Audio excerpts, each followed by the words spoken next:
I concur with Kenyans who say that President Ruto is tone deaf. Is tone deaf. If you recall the kind of speeches President William Ruto was giving the country during the Gen Z protest, he was portraying a man that had really been shaken by the events, or rather the protests by the young people. But looking at the new range of appointments he's made and the conduct of government even after Gen Z protest, it is very clear the president is tone deaf. And in this podcast, I'll explain why the move even after that protest did not change anything in Kenya Kwanza. Before that, I am humbly requesting you, reaching out to you. We are doing our August project in Kilifi. This is the first project I'm doing in the coast outside Nairobi. We are supporting 15 elderly women. Their houses are a bit affected. That place is very drought in in Magarini, Gongoni. Their houses are really in sketches. So what we are supposed to do on Monday, we are supposed to make wanunue nizutengoza na makuti. We just complete some of them. The houses, they're not in good shape, and because I'm told it's a very devastating environment if you look at some of them. Then after that, on Wednesday, we will do food donation, and some are also in need of mattresses, so we'll be able to put through. So for the next 5 days, we'll be doing Kilifi mission. Support this mission with we're doing 100 bob challenge to support this, so that we will really touch the lives of this. Now, this project is very close to my heart for some two reasons.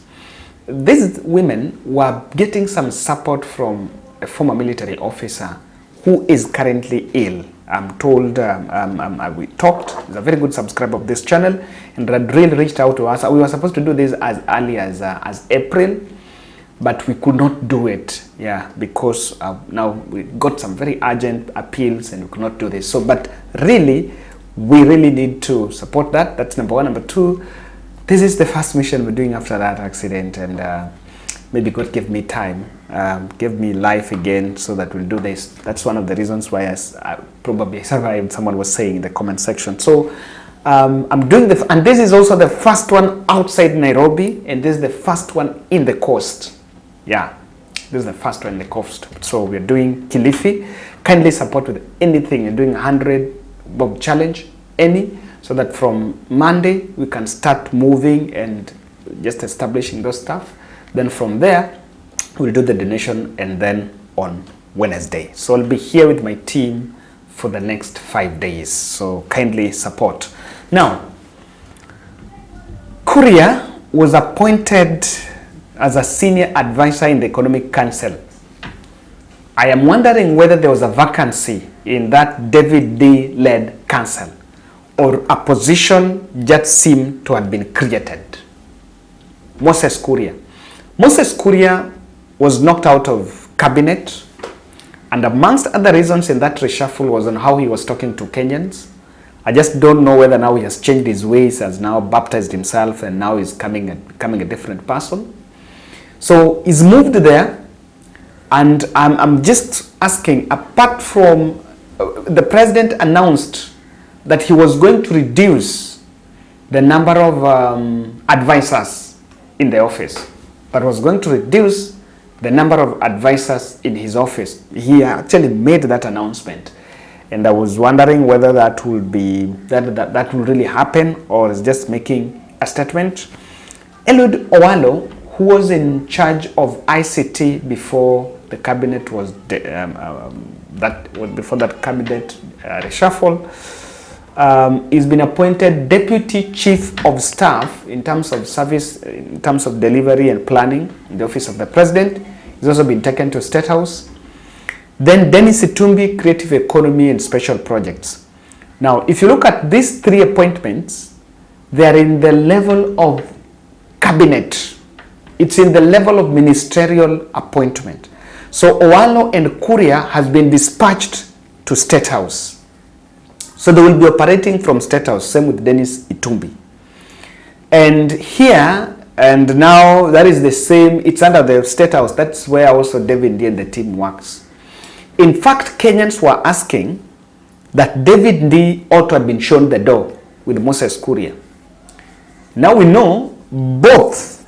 There is Kuria and there's David Ndii, and those are some of the most tweeting and annoying, they're making a very annoying tweets, most tweeting members of Ruto administration. They've all been planted in government.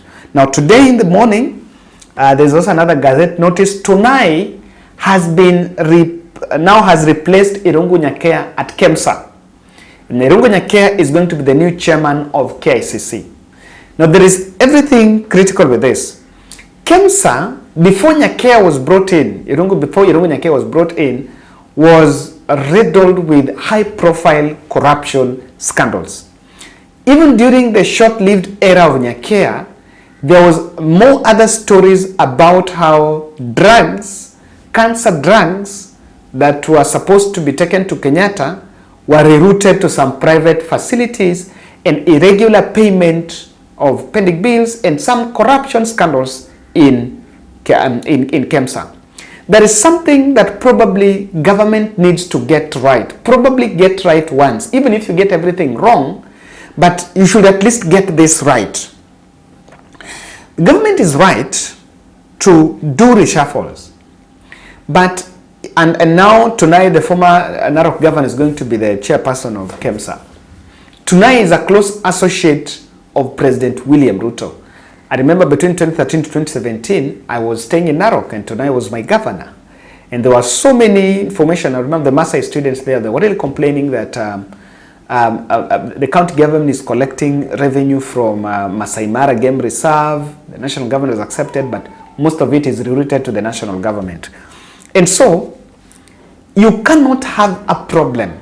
Corruption in KEMSA is a systematic and it's an artificial playground that has been created by the executive, and they seem to be executive dancing on the graves of innocent Kenyans and sick Kenyans, because it cannot be that whenever there is a corruption scandal, the best government can do is to remove Otieno and bring John, and the other time you remove Peter and you bring Mark. And you don't address the system rot at KEMSA.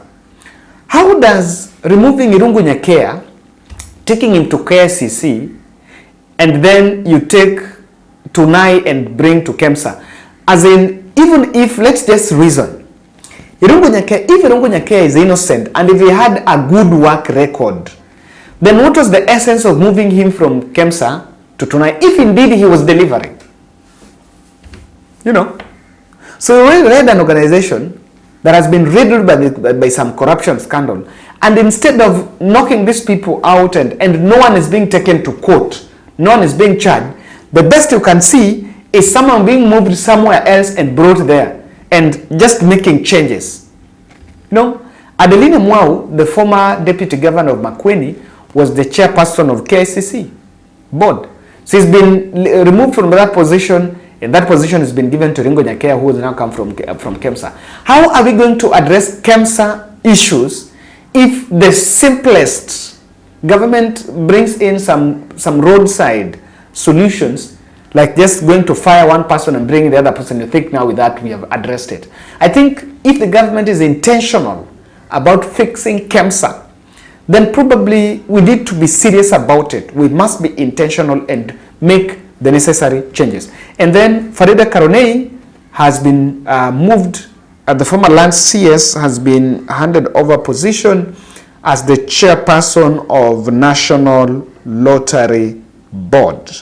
Now, I just want us to look at a tweet from one gentleman here, William Ruto's lawyer, that is Ahmed Nasir. He has really broken down and raised some issues with that.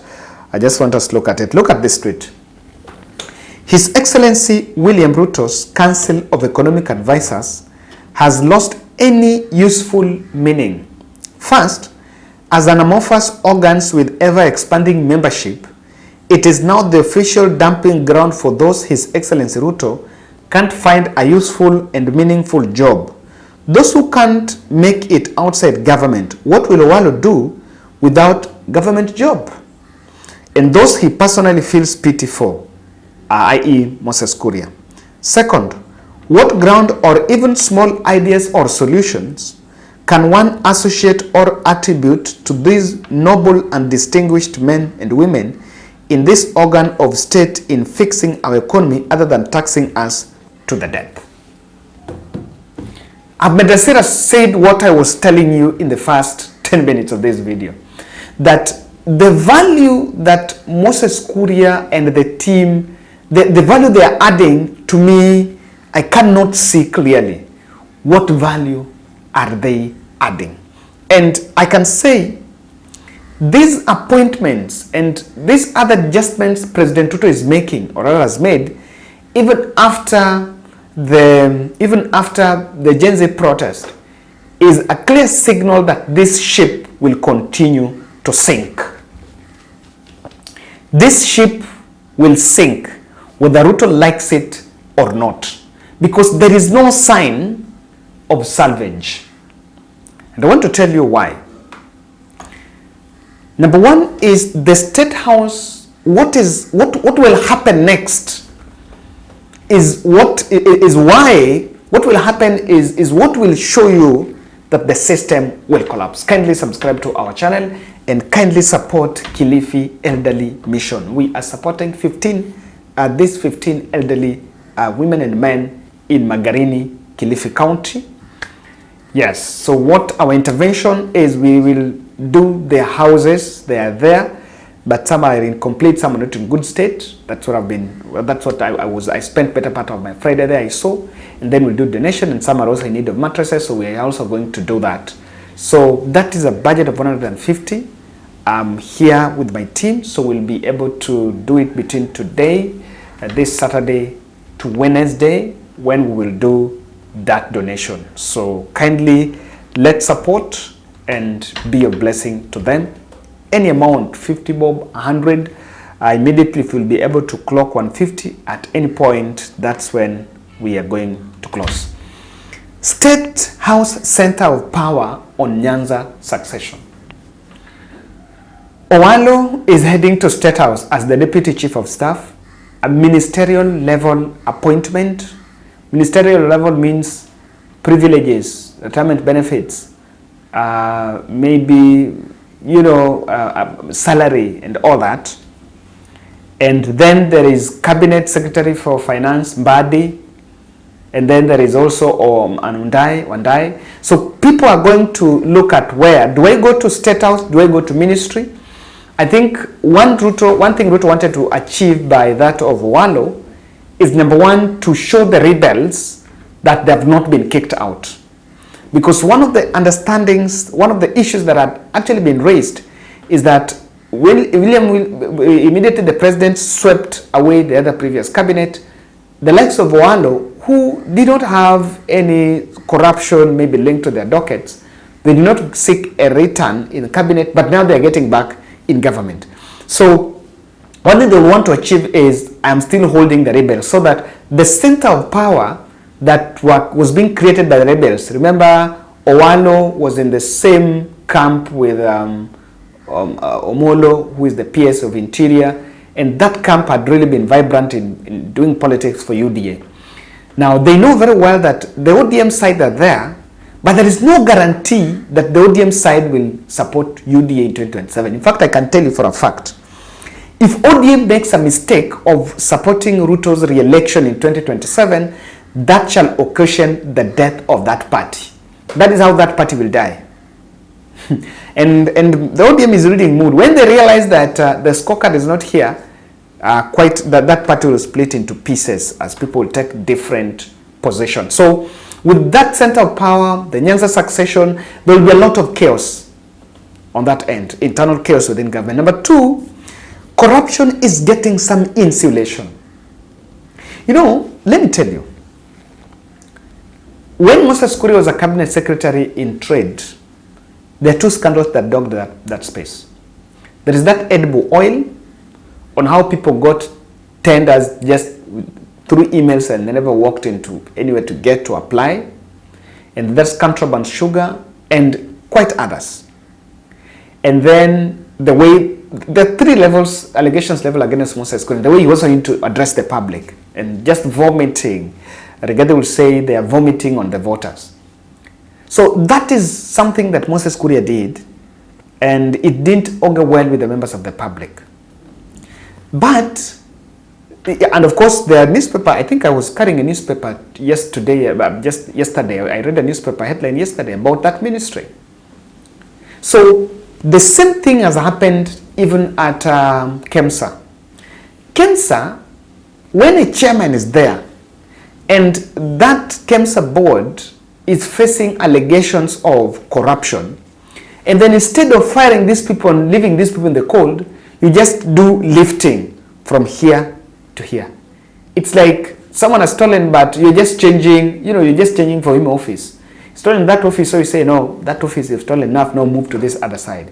So don't you see it looks like some very well coordinated approach with it? Or it's just corruption just being sanitized by locations, just transfers. And that is a very bad precedent.